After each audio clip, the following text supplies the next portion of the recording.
국민의힘 이준석 대표가 징계를 받은 이후 여당 내 지도체제를 둘러싼 논란이 계속되고 있습니다.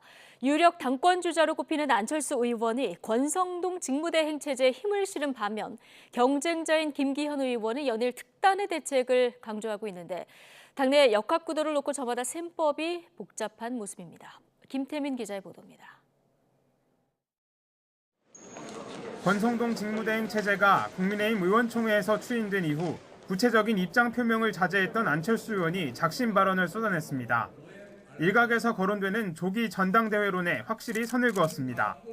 당대표가 거리된 게 아닌 만큼 혼란만 부추길 뿐이라며 지금은 권성동 대행을 중심으로 뭉칠 때라고 강조했습니다.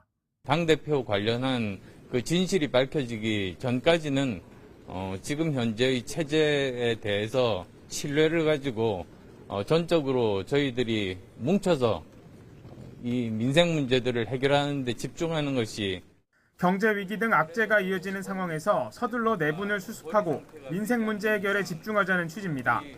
하지만 정치권 일각에선 안 의원의 이런 발언이 자신의 당권 도전 시간표와 연결돼 있다는 분석도 내놓고 있습니다. 여당 내 기반이 아직 약한 것으로 평가받는 안 의원으로선 지금 당장 전당대회에 출사표를 던지는 것보다 시간을 버는 게 유리할 수 있기 때문입니다. 또 다른 당권 주자인 김기현 의원이 연일 조기 전대론에 불을 지피는 것도 비슷한 맥락에서 바라볼 수 있습니다. 국민의힘 당세가 강한 영남권 광역단체장과 원내대표까지 거친 김 의원 입장에선 다른 경쟁자가 영향력을 더 키우기 전에 결전이 펼쳐지길 원할 수 있습니다.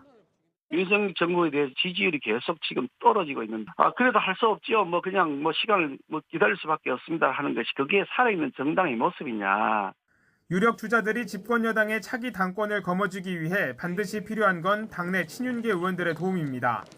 본인들의 의사와 무관하게 안철수, 김기현 의원 모두 이른바 윤핵관의 한 축인 장제원 의원과의 연대설이 끊이지 않는 이유입니다. 물론 최근 장 의원은 또 다른 당권 주자로 거론되는 권성동 대행에게 힘을 실으며 원조 윤핵관 사이 갈등설을 수습하고 있습니다. 권성동 직무대행 체제를 결의를 했고 결의문까지 나왔잖아요.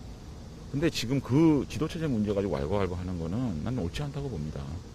이준석 대표가 스스로 사퇴하거나 최고위원들이 모두 물러나지 않는 이상 조기 전당대회 가능성은 낮아 보입니다. 하지만 이 대표에 대한 경찰 수사 결과 등에 따라 언제든 상황이 돌변할 수 있는 만큼 당내 잠룡들 간 물밑 경쟁은 갈수록 치열해질 것 같습니다. YTN 김태민입니다.